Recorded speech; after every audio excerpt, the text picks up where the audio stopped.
Well, hello and happy Friday to you. As you can tell, this is not a normal Monday post that I've been doing, but I thought I'd kind of follow up on a couple things that have been going on. In my last post, I talked about how it was interesting to observe how this discipline and this songwriting challenge has really influenced what I think about the craft of songwriting. I got my first guitar when I was 12, and I almost immediately started writing songs, but I only sat down to write a song when I was inspired, when I felt like it. And I think through this process, I've learned and I have been encouraged to write as a discipline, to sit down. And the rules of this challenge have been 10 minutes, guitar, notebook, and go, and try to post the first take. And every time I have posted the first take, which is great to see that work. And like I said the first time, it feels risky, it feels kind of nerve-wracking to let somebody see into the process, but this has been really good for me. My day job is actually I play music and I'm a pastor at a church. I'm the worship pastor, and I spend a lot of time playing other people's songs, and I don't do a song I don't believe in. I don't do anything that I think is fluff. Try to really put a lot of work into thought of my craft and what we're doing together and singing as a church. But writing my own song always comes from a different place. It always comes from what I feel like is a different part of my brain. It's so much more invigorating to see something come to life and feel your fingerprint has been on it. So the process of discipline, of sitting down and write to a new song is different for me, but it's been productive every single time. No 10 minutes, no post has been wasted, no song is a throwaway, I feel like. But I've started a bunch of stuff. Now I have 4 songs. Now I need to finish them. So as I'm learning this process, I'm gonna hopefully start posting finished, completed thoughts.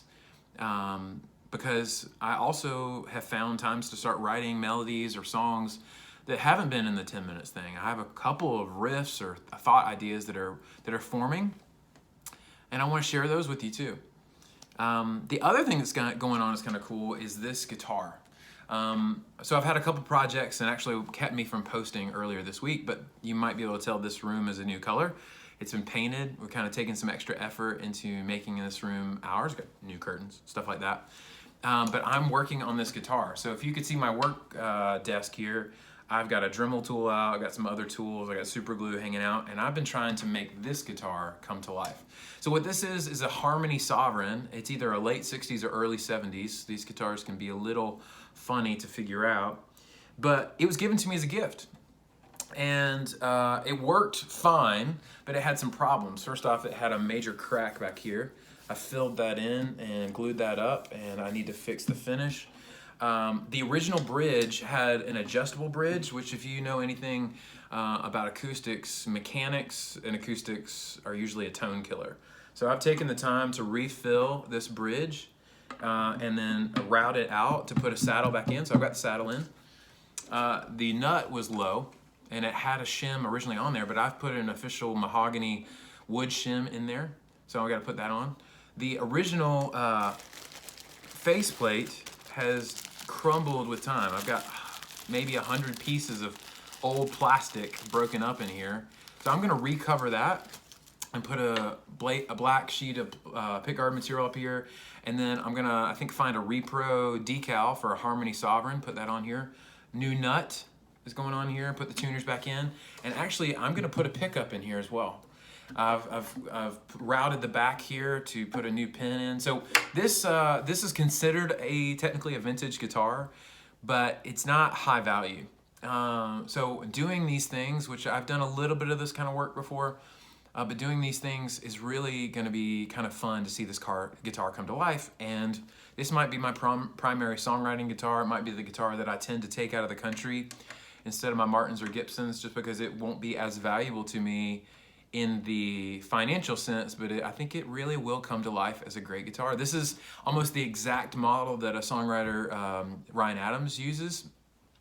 And a lot of people say that this is the best vintage sound for the money. And honestly, they can be found for like $600 or $700. It was given to me, and I'm gonna try to make it come to life for me to use it. So I look forward to writing and finishing some material, sharing some other stuff, and seeing this guitar come to life. Thanks for following me.